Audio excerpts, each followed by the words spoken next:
Hi, my name is Aaron Ferrin. I'm one of the laboratory research scientists at the Francis Crick Institute. Currently, I work in the Retrovirus host interaction lab, which basically, if you guys know what retroviruses are, HIV is one of them. So definitely been around for quite a long time. I'm sure you've heard of it. But my lab basically looks at what the body's reaction is when the virus actually enters into your body. So this kind of research, I've always been interested in viruses. Like when I was growing up, the AIDS epidemic was pretty rife, and there was always reported news of people dying and everything like that. And the treatment that's been developed for HIV itself has been hailed as the 21st century's biggest medical breakthrough. So I've always kind of known I wanted to sort of help do research on that sort of thing, and viruses are pretty cool in general. I mean, they're counted as non-living entities, they're not bacteria. I mean, even now we're going through a viral pandemic, so viruses are always pretty relevant in science and in biology. I kind of got onto this career path by always doing biological related subjects. So if you are interested in a career in science, you probably had to sort of stick to the more scientific traditions like biology, chemistry, physics, maths. But when I was sort of your age, or your ages rather, I kind of was debating whether I wanted to stay in science for a little bit. So I always had my science projects and also my science subjects, but then I did also have a fallback where I did history and English, and I was pretty good at those as well. But if you do want us to go into a career in science, you kind of need to pick the scientific subjects. Currently, my research is looking at basically, so when an HIV virus enters into the body, the reason why they're called retroviruses is because they basically reverse transcribe their RNA. Okay, so you might understand that, but they have genetic material like DNA, a less stable version of that. And they basically make it into a more stable version, which is very similar to your DNA, and they basically put their DNA into your DNA. And when you make your cells, or when you sort of replicate your cells, you make the virus over and over again. So what my research is looking at, we're looking at a certain set of proteins called zinc fingers. And they basically can recognize this viral DNA amongst your DNA. They'll basically bind to it and hopefully silence it. So even when you make your cells over again, it'll copy it, but the virus will never be made. It won't be infectious. So effectively, you can be infected with HIV, but the virus would never really be able to replicate and make more of itself, and the person itself wouldn't be able to pass it on, or if not die from any sort of HIV-related illnesses, including AIDS. So that's my sort of research now down the line. Hopefully it works out. Though science is a massive part of my life and it pays my bills, I do other stuff as well. So like I do taekwondo, I ski, I fence. So I do all those sorts of sports things. I used to play rugby, but then I kind of did my knee in, so I had to stop that. I love going out and chilling with my friends as well. Like obviously we have that in common. You guys do that with your friends. I'm assuming so. But like I also watch quite a lot of things on TV and like read a lot as well. So like, especially being Black History Month, lots of my sort of people that I look up to, especially when I was growing up, was a person called Jeannie Asheray. And she was this comedian who was extremely, how can I put it, she was extremely bold, extremely weirdly funny. Not many people found her funny, but I always found her funny because she would say sort of things which only sort of Black people would understand. If you're not from an Afro-Caribbean family, you wouldn't really understand. You'll find her funny in the emotions, but you wouldn't really get the jokes. So I looked up to her. She's still going, give her a look up. In terms of like literature and things like that, I love sort of Maya Angelou. She was a poet. She's sadly dead, but she did some very good poetry, some very strong poetry. Books like Things Fall Apart by Chinua Achebe really spoke to me as well. I mean, really good literature from there. But I think the standards of Black people in media, so I think people like Eddie Murphy, Arsenio Hall, I don't think you'll know Arsenio Hall, but Eddie Murphy you'll definitely know. Musicians like Lauryn Hill, you can find inspiration from all of those people around the media today, and even if you look back in the past as well, not too long in the past, but you can still find quite a lot of inspiring Black people, or people from the BAME community from there as well. But yeah, so most of my fun, usually do sports, or going out meeting friends, if not science. But yeah, by all means, if you guys have any questions about anything, please give me a shout. Thanks. So I'm George Shaduza, and I'm a postdoc in the Francis Crick Institute. So postdoc just means I completed my doctoral degree and then this is the bit that comes after that. So I was born and raised in Zimbabwe. I'm now, I guess, first generation British. So moved here in 2011 to start university. So I do have some idea of what you guys learn in school, but it's probably not exactly the same. So my specialty is structural biology. So that's a field that specializes in studying the shapes of biological molecules, so DNA, proteins, especially. And so why would you want to do that? So the way I like to explain it, I always like to ask people what the difference is between a fork and a knife. So they're both made of the same material, but they perform different functions. And the reason why they can perform different functions or do different things is because they have different shapes. The same applies to biological molecules. So proteins basically carry out all the different functions that your body does. So for example, there's proteins in the cells of your eyes, which are responsible for detecting light, and that's how you see.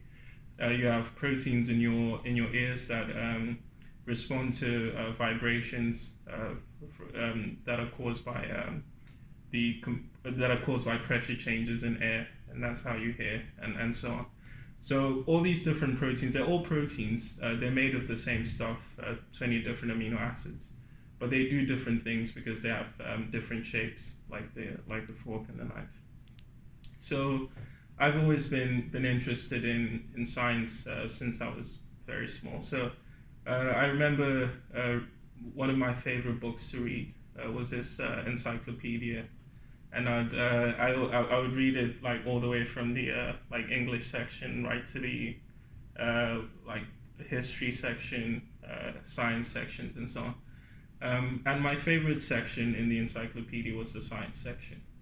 And the other thing was I wanted my name to be in the encyclopedia. You know, how do you get your name in the encyclopedia? Discover something, contribute something to society. So, and like I mentioned, there's different ways of doing that. For me, the way that I enjoy and chose is through science. I haven't quite reached that point yet, but hopefully I'll discover something that will end up in an encyclopedia in the future. My GCSEs, I did physical chemistry, which is like a combination of physics and chemistry, and I also did biology together with other subjects like English, history, geography, and so on. Then for my A-levels, I actually wanted to do 4 subjects. I wanted to do the 3 natural sciences, biology, chemistry, and physics, and together with mathematics.